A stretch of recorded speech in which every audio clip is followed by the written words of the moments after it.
जय हिंद दोस्तों, मैं हूं अनूप और आप सब लोग देख रहे हैं ग्लोबल कॉन्फ्लिक्ट। तो दोस्तों, आप सब लोगों को पता ही होगा कि अमेरिका के defence secretary Lloyd Austin Bharat के दौरे पे है। और दोस्तों, उनके भारत के दौरे के दरमियान दोनों देशों के बीच में डिफेंस ट्रेड को लेके एक बहुत बड़ा चर्चा हो सकता है। जहां पे खबर ये भी है कि अमेरिका से भारत 30 MQ-9 रीफर ड्रोनों को खरीदने के लिए चर्चा कर सकता है, तो वहीं पे अमेरिका भारत को MMRCA टेंडर को लेके ऑफर के ऊपर भी चर्चा कर सकता है। पर दोस्तों, यहाँ पे सवाल ये है कि अमेरिका द्वारा भारत को जहाँ पे 114 फाइटर एयरक्राफ्ट में 3 अपना फाइटर एयरक्राफ्ट का ऑफर किया गया है, तो वहीं पे इन एयरक्राफ्टों को चुने जाने का संभावना कितना है। दोस्तों, इस टेंडर में अमेरिकी एयरक्राफ्टों को जितना पॉजिटिवली देखा जा रहा है, उतना ही अमेरिकी एयरक्राफ्टों के पास ऐसा नेगेटिव पॉइंट है जिसके कारण इन्हें चुनने का संभावना घट जाए। और आज के वीडियो में मैं आप लोगों को 4 ऐसे महत्वपूर्ण कारणों के बारे में बताऊंगा जो अमेरिकी एयरक्राफ्टों के संभावनाओं को इस टेंडर के लिए लगभग खत्म कर देगा। तो डिटेल में जानने के लिए वीडियो के आखिर तक बने रहिए और चैनल को सब्सक्राइब और वीडियो को लाइक जरूर कीजिए। तो दोस्तों, जो बाइडेन के व्हाइट हाउस जाने के बाद इस महीने में ही इंडो पैसिफिक को लेकर 2 महत्वपूर्ण घटनाएं घटा, जिनमें सबसे बड़ा घटना क्वाड के मीटिंग को देखा जा रहा है, तो वहीं पे दूसरा घटना डिफेंस सेक्रेटरी लॉयड ऑस्टिन के इंडो पैसिफिक का दौरा। दोस्तों, इसी महीने में ही क्वाड मतलब उन चारों देशों का प्रधानों के बीच में बैठक हुआ जिसके जिम्मे इंडो पैसिफिक का सिक्योरिटी है। जबकि दूसरी तरफ इंडो पैसिफिक के अंदर अपने पकड़ को मजबूत बनाने के लिए लॉयड ऑस्टिन जापान, कोरिया के बाद अब भारत के दौरे पे आए हैं। भारत और अमेरिका के बीच में इस दौरे के दरमियान रीजनल सिक्योरिटी, स्टेबिलिटी और डिफेंस ट्रेड को लेकर चर्चा होगा। दोस्तों, लॉयड ऑस्टिन के भारत दौरे के दरमियान उनके साथ भारत के कई सारे उच्च अधिकारियों का बैठक भी है और इन अधिकारियों में foreign minister Shri S Jaishankar, defence minister Shri Rajnath Singh और प्रधानमंत्री श्री नरेंद्र मोदी भी शामिल है। दोस्तों, डिफेंस सेक्रेटरी लॉयड ऑस्टिन के भारत के डिफेंस मिनिस्टर राजनाथ सिंह के साथ मुलाकात के दरमियान संभावित दोनों देशों के बीच में चर्चा किए जाने वाले मुद्दों में सबसे प्रमुख डिफेंस ट्रेड ही हो। अमेरिका इस दरमियान भारत को कई सारे डिफेंस डीलों को मनवाने के तरफ जहां पे आगे बढ़ सकता है, तो वहीं पे इन डीलों में भी सबसे महत्वपूर्ण 114 फाइटर एयरक्राफ्ट का टेंडर है। मतलब भारत द्वारा फ्लोट किया गया MMRCA 2 टेंडर। दोस्तों, इस टेंडर को इसलिए महत्व दिया जा रहा है क्योंकि ये एक बहुत बड़ा टेंडर है जिसका लागत $20 बिलियन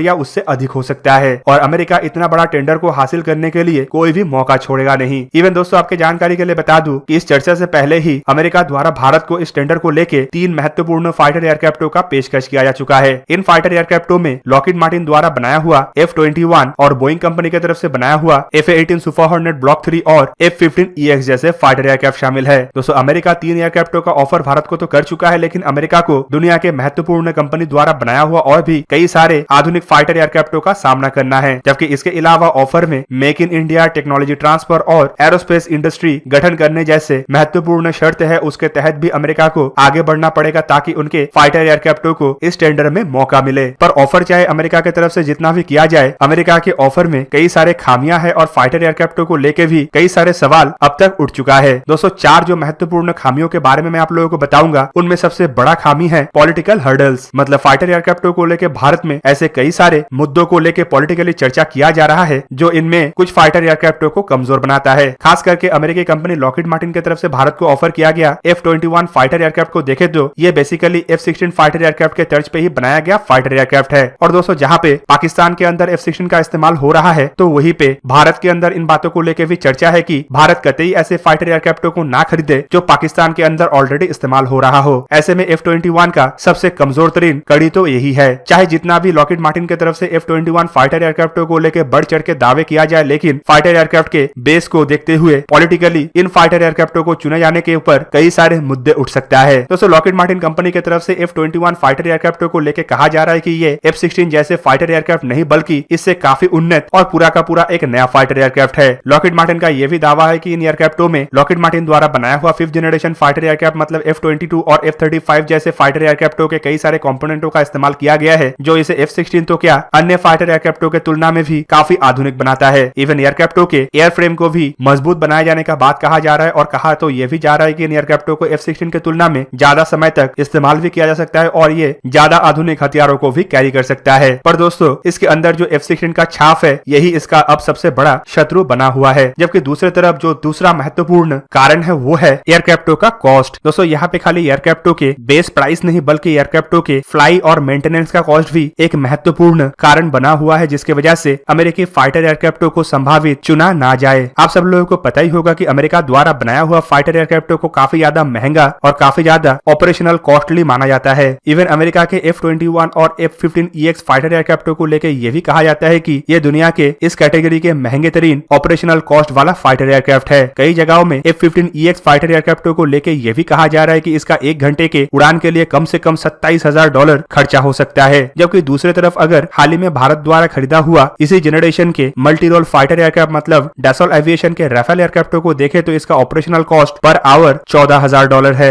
मतलब एक F-15EX एयरक्राफ्ट के 1 घंटे के फ्लाई के खर्चे में इंडियन एयरफोर्स के 2 राफेल एक घंटा करके फ्लाई कर सकेगा। दोस्तों तीसरा सबसे बड़ा कारण हो सकता है बहुत ज्यादा संख्या का एयरक्राफ्टों के इस्तेमाल करना। आप सब लोगों को पता ही होगा कि ऑलरेडी इंडियन एयरफोर्स में फ्रेंच और रशियन ओरिजिन फाइटर एयरक्राफ्टों के साथ कुछ संख्या के ब्रिटिश ओरिजिन फाइटर एयरक्राफ्टों का भी इस्तेमाल किया जा रहा है। इवन भारत द्वारा कभी भी अमेरिकी फाइटर एयरक्राफ्टों का इस्तेमाल अब तक नहीं किया गया। ऐसे में ऑलरेडी 3 अलग अलग देशों के कई सारे फाइटर एयरक्राफ्टों को इस्तेमाल करने की वजह से भारत में कई अलग अलग मेंटेनेंस और ग्राउंड इंफ्रास्ट्रक्चर जहां पे बनाया गया है, तो वहीं पे अगर और एक देश के अलग टाइप के फाइटर एयरक्राफ्ट को चुना जाए तो ये संख्या और बढ़ेगा, जो काफी कॉस्टली और काफी इंफ्रास्ट्रक्चर वाइज मुश्किल भरा हो सकता है। ऐसे में इन्हीं कारणों की वजह से एक तरफ जहां पे अमेरिका के फाइटर एयरक्राफ्टों की कीमत बढ़ेगा, तो वहीं पे इंडियन एयरफोर्स के लिए भी एडिशनल इंफ्रास्ट्रक्चर और ग्राउंड फैसिलिटीज का निर्माण करने का भी चांसेस बढ़ता जाएगा। ऑलरेडी अगर इंडियन एयरफोर्स की सिचुएशन को देखे तो इन मामलों के साथ सबसे ज्यादा सुटेबल राफेल एयरक्राफ्ट और MiG-35 ही बनता है, क्योंकि ऑलरेडी MiG-35 के बेस एयरक्राफ्ट मतलब MiG-29 को इंडिया द्वारा इस्तेमाल किया जा रहा है और इसका ग्राउंड इंफ्रास्ट्रक्चर का इस्तेमाल MiG-35 के स्क्वाड्रन के लिए भी संभव है। जबकि दूसरी तरफ अगर देखे तो इंडिया ऑलरेडी राफेल एयरक्राफ्टों को हासिल कर चुका है, जिसका ग्राउंड फैसिलिटीज भी तैयार है और इंडियन एयरफोर्स के पायलटों को भी ट्रेनिंग मिल चुका है कि किस तरीके से इन एयरक्राफ्टों को ऑपरेशनल रखा जाए। और दोस्तों इसी वजह से एक तरफ अमेरिकी फाइटर एयरक्राफ्टों के चुने जाने का संभावनाएं भी घटता जा रहा है। और दोस्तों इसके अलावा जो सबसे बड़ा कारण है वो है अमेरिका कितना हद तक भारत के ऑपरेशनल कैपेबिलिटी को देखते हुए टेक्नोलॉजी ट्रांसफर और हथियारों में भारत को समर्थन देगा। एक तरफ अगर देखे तो S-400 डील को लेके ऑलरेडी अमेरिका के अंदर भारत को लेके चर्चा किया जा रहा है, तो वहीं पे दूसरी तरफ फ्रांस को अगर देखा जाए तो फ्रांस भारत को ऐसे फाइटर एयरक्राफ्ट दे रहा है जो परमाणु हथियारों को भी कैरी कर सके। क्या अमेरिका फ्रांस की तरह इतना आगे बढ़ के भारत को ऐसा फाइटर एयरक्राफ्ट सप्लाई करने में तैयार होगा जो आने वाले समय में भारत के परमाणु हथियारों को कैरी करने वाले जरूरतों को भी पूरा कर सके? तीसरी तरफ अगर देखे तो अमेरिका द्वारा जब भी किसी देश को हथियार का सप्लाई किया जाता है तो कई सारे कंडीशन और कई सारे शर्तों को रख के ही किया जाता है। टेक्नोलॉजी ट्रांसफर जैसे मुद्दे में कितना हद तक अमेरिका आगे बढ़ेगा और कितना हद तक अमेरिका इन बातों को भी स्वीकार करेगा कि भारत एक तरफ जहां पे अमेरिकी फाइटर एयरक्राफ्टों को इस्तेमाल करेगा तो वहीं पे दूसरी तरफ इन फाइटर एयरक्राफ्टों के साथ रशियन फाइटर एयरक्राफ्ट को भी ऑपरेट करेगा। दोस्तों रशिया के बात आते ही अमेरिका के अंदर अलग तरीके का ही चर्चा शुरू होता है और कई सारे लॉबिंग है जो अमेरिका और भारत के बीच में रशिया को लेके टेक्नोलॉजी ट्रांसफर और हाईटेक हथियारों के ट्रेड को लेके मुद्दा बन सकता है। इवन भारत के कुछ हथियारों को लेके अमेरिका के अंदर भारत विरोधी गुटों द्वारा भी लॉबिंग किया जा रहा है, जो एक तरीके से अमेरिकी गवर्नमेंट को भी प्रेशराइज कर सकता है। देखना अब यह है कि अमेरिका इस तरीके के प्रेशर से हटके कितना हद तक भारत को टेक्नोलॉजी और हाईटेक हथियार रिलेटेड ऑफर कर सकेगा। जबकि दूसरी तरफ अगर देखे तो फ्रांस या रशिया के मामले में ऐसा कोई मुद्दा नहीं है और ना ही फ्रांस राफेल के मामले में भारत के साथ इस तरीके का किसी भी लॉबिंग के प्रभाव में आया। इवन दोस्तों इसके अलावा फाइटर जेट में इस्तेमाल होने वाले इंजन भी एक फैक्टर इस डील का बन सकता है।